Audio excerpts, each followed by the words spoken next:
আসসালামু আলাইকুম। কি ভাবছেন ইউটিউবিং আর করবেন না? হ্যাঁ, মানে ভিডিও বানানো ছেড়ে দিবেন, তাই তো? মানে আপনি এখন ক্লান্ত ভিডিও বানাতে বানাতে, কিন্তু আপনার মানে সাকসেসফুল আসতেছে না, ভিডিওতে ভিউজ আসতেছে না, সেই জন্য, তাই তো? দেখেন, আপনি এই যে ভাবলেন আপনি ভিডিও বানানো ছেড়ে দিবেন, আপনাকে দিয়ে আর হচ্ছে না, সেটা আসলে আপনার কতটুকু যুক্তিসঙ্গত, এই চিন্তা ভাবনাটা আসলে কতটুকু মূল্য আছে এটা?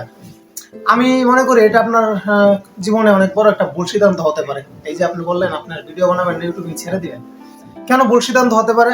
দেখেন, যে কোনো কিছু দেখে পিছু টান হওয়া কিন্তু ভালো না। আপনি যদি মনে করেন আজকে আপনার সামনে একটা ভাগ, ঠিক আছে, তো আপনি আপনার প্রয়োজন আপনার ওই পারে যাওয়ার, কিন্তু একটা বাঘের জন্য আপনি যেতে পারতেছেন না। আপনার চিন্তা ভাবনা করতে হবে সেই বাঘটাকে কিভাবে নির্মূল করা যায়, সেই বাঘটাকে কিভাবে আপনার রাস্তা থেকে সরানো যায়, সরিয়ে আপনি কিভাবে ওই প্রান্তে যাবেন, আপনার লক্ষ্যস্থানে কিভাবে পৌঁছাবেন। এখন আপনি যদি বাঘের ভয়ে যদি আপনি আপনার গন্তব্য চেঞ্জ করে ফেলেন, তো এটা আসলে আমি মনে করি ব্যর্থতা ছাড়া আর কিছু না। ব্যর্থতা ছাড়া আর কিছু না। এই যে আপনি ইউটিউবে 1 বছর 2 বছর সময় দিলেন এই প্ল্যাটফর্মে, এখন যে আপনি ছেড়ে দিবেন, এটা আসলে কতটুকু যুক্তি আছে আপনার কথাটা? আপনি 1 বছর 2 বছরে যা শিখছেন, যা কিছু জানতে পারছেন এই অনলাইন প্ল্যাটফর্ম থেকে, ভিডিও এডিটিং, কি ভিডিও আপলোড করতে হয়, কি ভিডিও আপলোড করতে না হয়, অনেক কিছু কিন্তু আপনি জানেন, অনেক কিছু জানেন। জানার কারণে আপনি 1 থেকে 2টা বছর আপনি এই প্ল্যাটফর্মে সময় দিয়েছেন। কিন্তু এই যে আপনি এখন ভাবতেছেন আপনি ছেড়ে দিবেন, আচ্ছা, নতুন একটা ছেলে যখন ইউটিউবে আসবে, সে কি আপনার মতো জানবে?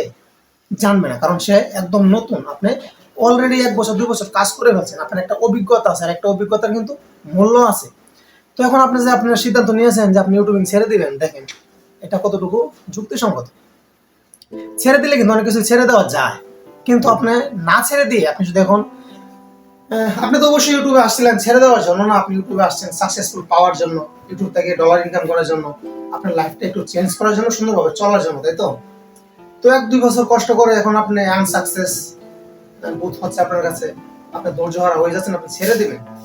তো আপনি অনেক আশা নিয়ে স্বপ্ন নিয়ে ইউটিউবে আসছেন, এখন যদি ছেড়ে দেন তাহলে তো আপনার সেই স্বপ্ন বিদা গেল, আপনার আত্মবিশ্বাসটা আরো লো হয়ে গেল, ঠিক আছে?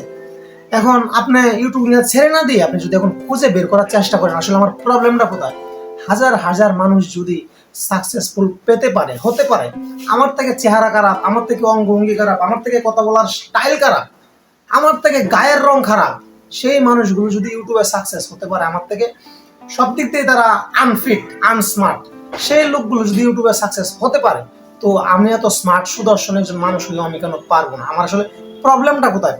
অডিয়েন্স কেন আমাকে গ্রহণ করতেছে না? অডিয়েন্স কেন আমাকে আমার ভিডিও লাইক করতেছে না, পছন্দ করতেছে না? সেটা আপনার খুঁজে বের করে আপনার প্রবলেমটা আপনার সলভ করতে হবে, ঠিক আছে? কিন্তু আপনি যদি ভাগের বয়ে যদি আপনি পিছু টান হন, ভাগের বয়ে যদি আপনার গন্তব্য চেঞ্জ করে ফেলেন, সেটা আসলে জীবন না, সেটা জীবন কিন্তু ব্যর্থ জীবন। তো আমরা কেউই কিন্তু চাই না যে ব্যর্থ জীবন নিয়ে থাকতে, ব্যর্থ হয়ে থাকতে। আমরা অবশ্যই চাই যে কোনো একটা কিছুতে সাকসেসফুল পাওয়ার জন্য। তো আমি আপনাকে এটাই বলবো অবশেষে, যে আপনি যদি ভেবে থাকেন ইউটিউবিং ছেড়ে দিবেন, তাহলে আমি মনে করি এটা আপনার জীবনে অনেক বড় একটা ভুল ডিসিশন হবে।